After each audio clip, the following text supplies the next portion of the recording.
Morning class. आज हिंदी बसंत में मैं आपको पाठ 7 क्या निराश हुआ जाए के अंतर्गत लेखक के साथ हुई घटनाएं, लेखक के ने अपने साथ हुई 2 घटनाओं का इसमें जिक्र किया है।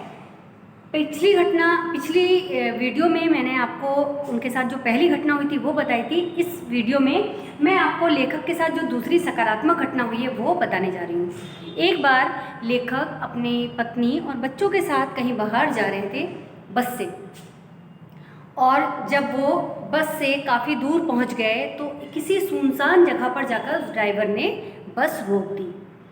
और जब बस रोक दी तो सारे यात्री बड़ा परेशान हो गए और ये सोचने लगे कि इतनी सुनसान जगह पर ये बस क्यों रोक दी गई है। तभी उन्होंने देखा कि जो बस का कंडक्टर है वो साइकिल लेकर कहीं चला गया। जब कंडक्टर को उन्होंने कहीं जाते हुए देखा तो उनको उस पर संदेह हो गया, क्योंकि वो एक सुनसान जगह थी और उन्हें वहाँ पर चोरी डकैती का हमेशा डर बना रहता था। और आपस में लोग बात भी कर रहे थे कि पिछले दिनों यहाँ पर चोरी डकैती हो भी चुकी है।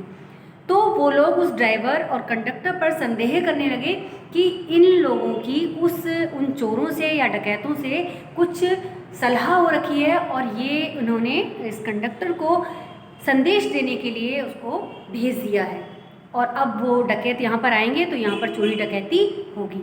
उन सब लोगों ने मिलकर उस जो ड्राइवर था, कंडक्टर चला गया था लेकिन ड्राइवर वहीं था, उन्होंने उस ड्राइवर को पकड़ लिया और बिल्कुल पूरा मारने की पूरी तैयारी कर ली।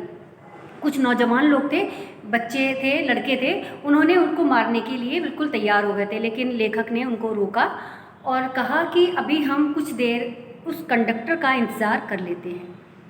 तो फिर लेखक की बात उन्होंने मानी और कुछ देर उन्होंने इंतज़ार किया और उस बस ड्राइवर को अपने पास बिठा के रख लिया कि अगर कुछ भी बात होती है तो हम इसको पूरी तरीके से मारेंगे।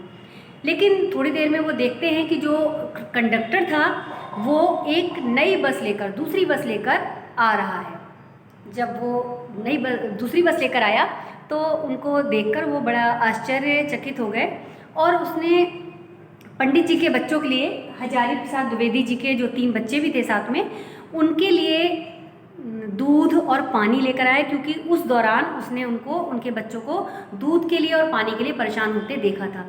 तो उसको कहीं दूध मिल गया तो दूध भी लेकर आया और पानी भी लेकर आया।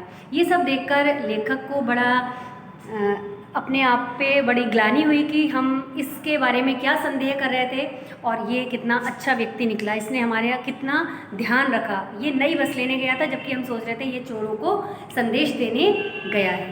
तो लेखक का कहना है कि हमारे साथ बुरी घटनाएं तो होती हैं, लेकिन बहुत सी अच्छी घटनाएं भी हैं जिनको अगर हम याद करें और देखें तो लगता है, तब हमें समझ में आता है कि वाकई में हमारे देश में अभी भी मानवता और इंसानियत जीवित है। Thank you.